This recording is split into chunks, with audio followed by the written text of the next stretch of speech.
Ikan nila merupakan ikan yang banyak digemari masyarakat karena harganya yang relatif terjangkau dan rasanya yang enak, sehingga banyak orang yang minat untuk membudidayakan ikan nila.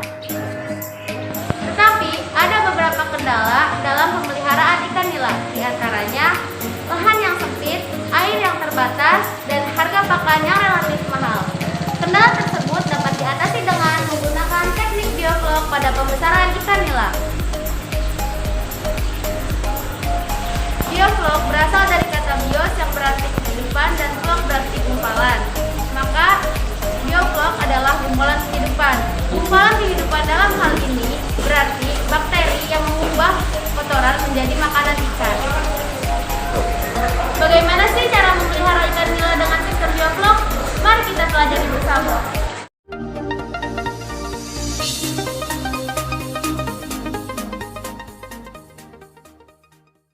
Persiapan wadah diawali dengan membersihkan wadah dari kotoran-kotoran yang menempel, kemudian dilanjutkan dengan sanitasi menggunakan PK untuk membunuh hama penyakit dan membuang racun sisa dekomposisi pada budidaya sebelumnya. Setelah wadah bersih, lakukan pengukuran untuk menentukan volume air dalam bak.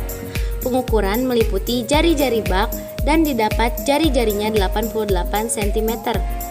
Kemudian, ketinggian air diberi tanda menggunakan spidol. Ketinggian air pada budidaya ini adalah 60 cm dari dasar wadah. Volume air ditentukan dengan rumus berikut. Alat dan bahan yang digunakan untuk instalasi aerator meliputi mesin aerator, pipa paralon, selang aerasi, dan batu aerasi. Pipa paralon dilubangi terlebih dahulu untuk pemasangan selang aerasi. Instalasi aerator dipasang di bak bulat dengan jumlah batu aerasi sebanyak 8 buah. Posisi batu aerasi disesuaikan sehingga oksigen bisa merata di semua kolom air kolam. Setelah pemasangan instalasi aerasi selesai dan air terisi, diamkan selama 1 hari untuk uji coba bak beserta instalasinya. Yang pertama disiapkan adalah garam krosok. Garam ini berfungsi untuk meningkatkan mineral dan stabilitas pH. Adapun dosis yang digunakan yaitu 1 kg per meter kubik. Volume air pada pembesaran kali ini adalah 1,5 meter kubik, sehingga garam krosok yang digunakan yaitu 1,5 kg. Setelah ditimbang, garam krosok dilarutkan dalam air, kemudian dimasukkan ke dalam bak pembesaran bioflok. Diamkan selama 1 hari. Pada keesokan harinya, timbang molase dengan dosis molase 100 ml per meter kubik. Kemudian larutkan dalam air dan campur probiotik dengan dosis 5 ml per meter kubik. Untuk pembesaran kali ini dengan volume air 1,5 meter kubik, maka molase yang digunakan yaitu 150 ml. Adapun fungsi molase sebagai sumber karbon bagi bakteri. Molase yang sudah dilarutkan dan dicampur probiotik dimasukkan ke dalam bak bioflok dan diamkan selama 2 hari. Setelah 2 hari, lakukan penimbangan kapur dolomit dengan dosis 150 gram per meter kubik. Kemudian larutkan dalam air dan diamkan beberapa jam sampai mengendap. Setelah mengendap, baru dimasukkan ke dalam bak bioflok dan hanya dimasukkan bagian airnya saja. Setelah itu diamkan selama 4 hari, baru dilakukan penebaran benih. Fungsi dolomit ini yaitu sebagai stabilitas pH.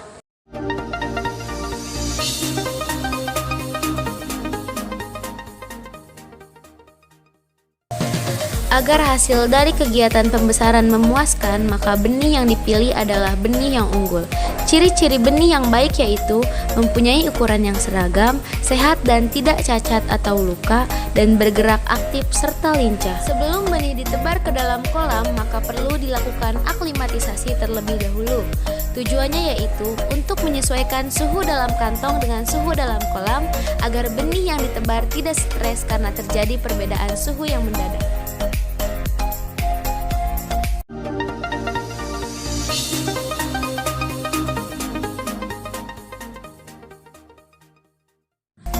Kualitas air dalam kegiatan pembesaran ikan merupakan salah satu faktor yang sangat penting dalam kegiatan pembesaran. Berhasil tidaknya kegiatan pembesaran ikan tergantung sesuai tidaknya kualitas air dengan biota yang dibudidayakan. Nilai kisaran ideal untuk suhu yaitu 25-31 derajat Celcius, DO 4-75 ppm, pH 6,5-8,5. Ikan nila diberikan pakan komersil berupa pelet. Frekuensi pemberian pakan 2 kali sehari dengan FR 2-3% dari biomasa. Kemudian selama sehari dalam 1 minggu ikan harus dipuasakan. Setelah jumlah pakan diketahui, dilakukan penimbangan, kemudian dibagi 2 sesuai dengan jumlah frekuensi pemberian pakan yaitu pagi dan sore hari.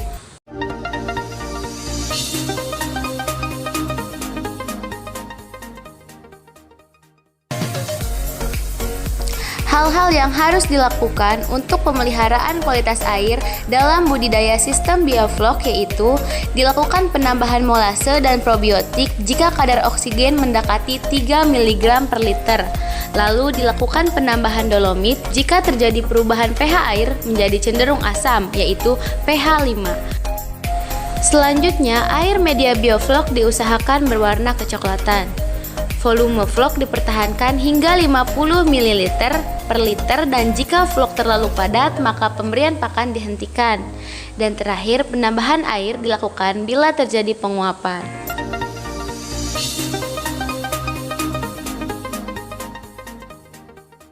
Monitoring pertumbuhan dimaksudkan untuk mengetahui laju pertumbuhan ikan yang dipelihara dan mengetahui jumlah pakan harian. Dalam melakukan sampling adalah yang pertama, menyurutkan air sampai 50%, lalu menyiapkan seser untuk menangkap ikan dan menjaring ikan untuk dijadikan sampel.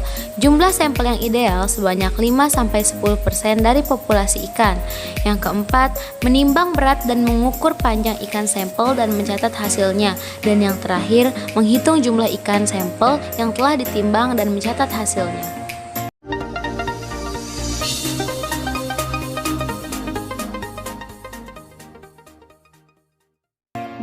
Pemanenan dilakukan setelah masa pemeliharaan berakhir.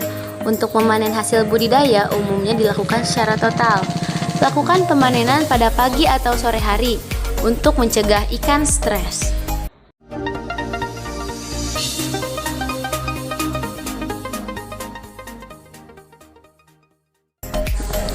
Produk pasca panen ikan nila meliputi yang pertama, ikan nila hidup yang bisa dijual kepada pengecer maupun agen ikan.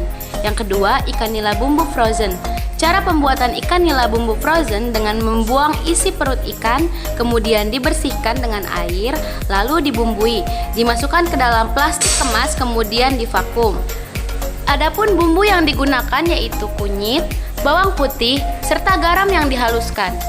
Ikan nila bumbu frozen ini cenderung lebih disukai konsumen dan merupakan peluang usaha yang bagus karena lebih menguntungkan dengan harga yang lebih tinggi dibanding ikan nila hidup.